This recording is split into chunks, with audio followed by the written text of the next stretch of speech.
쌍둥이 보험 이거 몰라서 거절당하는 경우 너무 많은데요. 오늘은 어떻게 하면 쌍둥이 보험을 최대한 거절 안 당하고 잘 가입할 수 있는지 전문가를 모시고 얘기 나눠보겠습니다. 보답하는 유니팀의 강정아 팀장님 모셨습니다. 안녕하세요. 보답하는 유니에서 본부장님과 함께 태아보험, 특히 우리 쌍둥이 아가들의 보험을 꼼꼼하게 준비해드리고 있는 강정아입니다. 저는 단연간 보험 현장에서 쌓아온 경험과 노하우로 태아보험을 처음 접하시는 부모님들도 쉽고 정확하게 이해하실 수 있도록 안내해드리고 있습니다. 팀장님은 태아보험 중에서도 특히 쌍둥이 보험을 많이 준비해 주시잖아요. 어떻게 좀 그렇게 된 건가요? 맞아요. 쌍둥이 산모님들은 가입 과정이 쉽지 않아서 함께 준비하면서 며칠씩 고생하는 경우가 많아요. 그래서 가입이 완료되면 산모님도 만족하지만 저도 정말 안도하게 되고 보람이 크더라고요. 보험 광고는 손해보험 광고심의 기준을 준수하였으며 유효기간은 심의일로부터 1년입니다.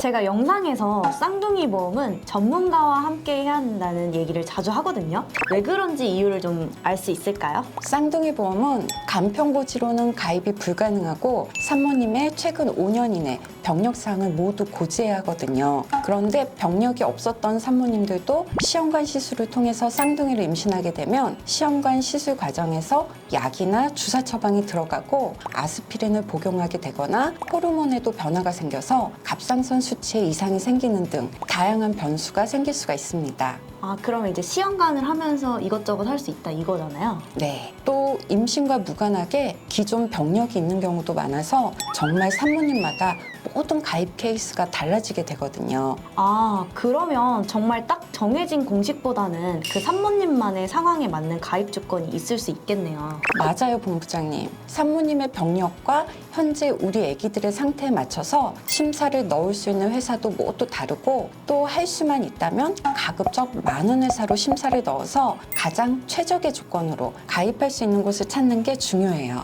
그런데 쌍둥이 태아보험은 회사마다 인수 기준이 모두 조금씩 다르기도 하고 또 동일한 회사 내에서도 심사 기준이 조금씩 변경되는 경우가 많아요. 가끔은 동일한 조건으로 지난달에는 가입이 안 됐는데 이번 달에는 가입이 되는 경우도 있고요. 그래서 정해진 인수 기준이 있기는 하지만 담당자의 경험에 따라서도 결과가 많이 달라지게 됩니다. 그러면 산모님들이 잘 모르시는 부분도 한번 짚어주시면 좋을 것 같아요. 가입 과정에 있어서 잘 모르시거나 오해하는 부분도 있을까요? 맞아요. 쌍둥이 보험을 준비하다 보면 부모님들이 자주 하시는 오해들이 있어요.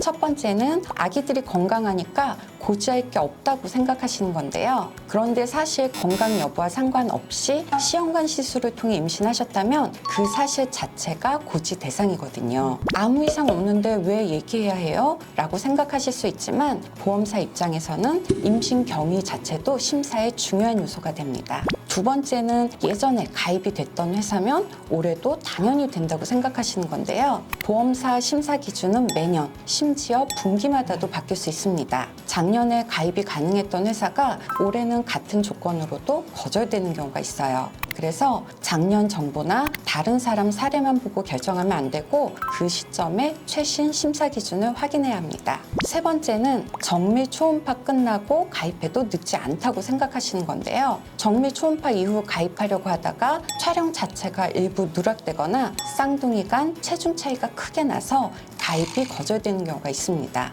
특히 쌍둥이는 임신 후기로 갈수록 변수가 많아지기 때문에 가능하면 가입 시기를 미루지 않는 게 안전하세요. 그러면 기억에 남는 실제 사례도 한번 얘기해 주시면 좋을 것 같아요. 어떤 사례가 있을까요? 정말 많은 케이스가 있는데요. 그 중에서도 기억에 남는 산모님이 시험관으로 쌍둥이를 임신하시고 10주에서 11주 정도에 하혈을 해서 병원에 일주일 정도 입원을 하셨어요. 그리고 아스피린도 초기부터 꾸준히 처방을 받아서 복용 중이셨는데 20주가 지나서 정밀 초음파 서류를 준비해야 되는데 또 아기들이 자꾸만 숨어서 정밀 초음파도 3번이나 다시 찍으셨거든요. 그런데 그 산모님이 초기에 저한테 연락을 바로 주셨던 건 아니고 주변의 설계사님들 통해서 3-4군데 정도 이미 심사를 넣었다가 모두 거절이 된 상태에서 거의 포기하는 심정으로 연락을 주셨던 거예요. 그러면 이미 다른 곳에서도 상담을 받아서 거절이 된 상태였네요. 네, 맞아요. 다른 데서 거절이 난 상태셨고 정말 지푸라기라도 잡는 심정으로 저희 쪽에 연락을 주셨던 거예요. 그런데 정말 너무 다행히도 심사 거절이 나온 곳이 아니라 다른 회사로 준비해서 승인을 받아서 쌍둥이 보험 준비를 해드린 적이 있었어요. 그런 경우에 실비까지는 가입이 어려운 경우도 있는데 이 산모님의 경우는 다행히 실비까지도 가입이 되셨습니다. 그때 심사가 끝나고 가입 승인됐다고 연락드리는데 산모님이 너무너무 좋아하셔서 너무 좋죠. 네, 그래서 산모님이랑 저랑 같이 거의 울었습니다. 너무 좋아서 온 거죠? 네, 맞아요. 그런데 또 우리 아기들이 태어난 후에 몸무게가 한 아기가 2.2kg, 다른 한 아기가 1.5kg 이하로 태어나고 보시면 심방 중격 결손, 저혈당 등으로 두 아기 모두 거의 20일 이상을 입원 치료를 받고 한 아기는 또 음낭수정으로 수술까지 받았거든요. 그런데 다행히도 미리 잘 준비해둔 덕분에 실비뿐 아니라 질병 입원 일당, 특정 선천 이상 입원 일당과 질병 수술비까지 해당되는 담보에서 모두 잘 지급받아서 병원비는 정말 걱정 없이 치료 잘 받으신 적이 있어요. 지금은 두 아기 다 너무 건강하게 잘 지내고 있습니다. 그때만 아프고 지금 또 건강한 거죠? 맞아요. 아, 다행이네요. 네, 두 번째 케이스는 바로 오늘 오전에 준비를 해드린 산모님이신데 이 산모님의 경우도 구제하실 병력사항이 조금 많으셨어요. 자궁 내막증으로 인한 약 복용, 자궁 근종 수술, 그리고 5년 전에 갑상선 암으로 인한 약 복용을 하시면서 갑상선 수치가 정상적으로 유지되는지를 계속 추적 검사 중이셨는데 수치가 정상적으로 유지되는 게 아니고 조금 올라가기도 하고 그런 경우는 약의 용량을 좀 줄이고 또 수치가 너무 떨어지면 약의 용량을 늘리면서 그렇게 관리 중이셨거든요. 그래서 제가 여러 군데 보험 가입 심사를 넣어봐 드렸는데 모두 거절이었어요. 다 거절이요? 네. 근데 배우자님이 너무 간절하게 보험 가입을 원하셔서 저랑 소통을 정말 많이 하신 분이셨거든요. 그래서 저도 그 마음을 아니까 안타까워서 두 번, 세 번 심사자에게 산모와 아이 현재 상태 모두 괜찮은데 증빙 가능하다. 어떻게 하면 심사를 다시 해줄 수 있냐. 여러 번 확인해서 거절, 보완, 그 다음에 또 보완하고 이렇게 반복하면서 결국 한 군데 승인을 받아서 실비까지 모두 가입을 해드렸습니다. 와, 진짜 정말 이럴 때 얼마나 짜릿하고 기분이 좋아요. 맞아요, 맞아요. 그리고 일단 된 게 어디예요? 맞아요. 너무 마음이 놓였을 것 같아요. 산모님도 배우자님도 너무 좋아하셨어요. 정말 고생 많으셨겠어요. 근데 이게 진짜 하나하나 노가다잖아요. 왜냐면 다태아 심사 넣어보신 설계사나 산모님들은 공감하실 거라 저는 생각하는데요. 이 과정이 너무 복잡해서 아예 다태아는 상담을 안 하시는 분들도 많거든요.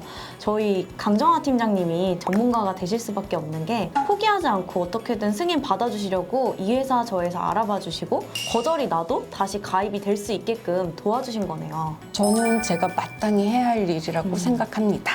사모님들이 그 마음을 알아주시니 정말 감사의 따름입니다. 그럼 보장 내용만 본다면 최근에 좋은 조건을 제공하는 회사가 있을까요? 예전에는 쌍둥이 보험이 단태아보다 한도가 낮았는데 최근에는 동일하게 구성할 수 있는 회사가 있습니다. 조산이나 출생 직후 치료 가능성이 높아서 보험사에서 제한을 두는 경우가 많지만 현재는 선택지가 굉장히 넓어진 편이에요. 저도 이 주제로 최근에 영상을 찍었었는데 정말 좋은 소식이 아닐 수 없어요. 보통은 조합 설계를 하거나 가능한 회사를 찾느냐고 고생을 하는데 이 회사가 승인이 되면 이 회사로 바로 하는 게 정말 좋잖아요? 네, 맞아요. 산모님도 저도 수고로움을 덜을 수 있어서 좋습니다.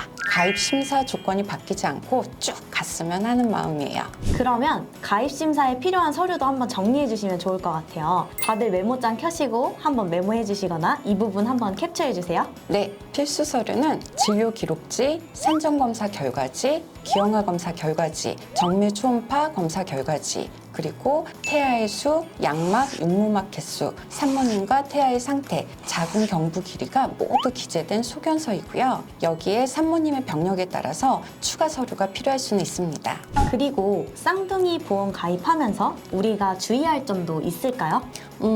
주의할 점이라기보다는 산모님들이 혼란스러워하시는 부분이 하나 있는데요. 바로 병원에서 말해주는 내용과 보험사의 심사 기준은 차이가 있다는 점입니다. 예를 들면 정밀 초음파에서 한 아기가 400g인데 둘째 아기가 330g이다. 이러면은 병원에서는 우리 둘째 아기가 좀 작은데 이상은 없고 금방 따라잡을 거예요. 이러시거든요. 러프하게 가볍게 별일 아니다 이렇게 얘기하신다는 거죠? 맞아요. 그런데 보험 심사에서는 두 아기의 몸무게 차이가 10%에서 15% 이상 차이가 나면 심사에서 거절이 돼서 가입이 안 되는 경우가 있어요. 그리고 정밀 초음파에서도 아기들이 막 사진 찍을 때 숨거나 가려서 어느 한 부위가 촬영이 안 될 수도 있잖아요. 그런 경우에도 다시 일정을 잡아서 촬영을 하신 후에 전부 확인이 돼야 심사 승인을 받을 수가 있거든요. 간단히 정리해보자면 병원에서는 괜찮을 거다 하는 부분도 보험회사에선 보수적으로 거절할 수 있다 이 말씀이신 거죠? 그리고 둘 다 건강하게 확인이 돼야 가입이 되는 거고요. 네, 맞아요. 그렇기 때문에 임신 초기에 가입이 가능한 회사가 있거든요. 안전하게 정밀 초음파를 보기 전에 가입을 하실 수 있는 상품을 우선적으로 가입해 두시는 게 좋아요. 정밀 검사까지 받고 나서 거절되면 정말 다들 멘붕 오시거든요. 네, 맞아요. 10주만 지나면 가입할 수 있는 회사로 미리 가입을 해두는 게 안전하겠어요. 오늘 알려주신 팁이 많은 쌍둥이 산모님들에게 도움이 될 것 같아요. 상담은 어떻게 하면 될까요? 보답하는 유니 연락처로 주시면 되고요. 제 번호로 직접 연락 주셔도 됩니다. 쌍둥이 산모님들이 병원비 걱정 없이 치료받을 수 있도록 끝까지 꼼꼼하게 준비해드리겠습니다. 오늘 시간 내주셔서 너무 감사하고요. 저희 팀장님 너무 훌륭하지 않나요? 바로 이런 전문가가 보답하는 유니팀에 계십니다. 상품적인 지식뿐만 아니라 저희 팀장님들은 한 분 한 분 제 아이다라는 생각으로 임하고 있다고 자신 있게 얘기 드릴 수 있을 것 같아요. 상담을 원하시는 분들은 더보기에 연락처로 상담 신청 남겨주시고요. 오늘 영상이 도움되셨다면 좋아요, 구독, 알림 설정 꾹 눌러주세요. 감사합니다. 안녕. 안녕. 본 광고는 손해보험 광고심의 기준을 준수하였으며 유효기간은 심의일로부터 1년입니다.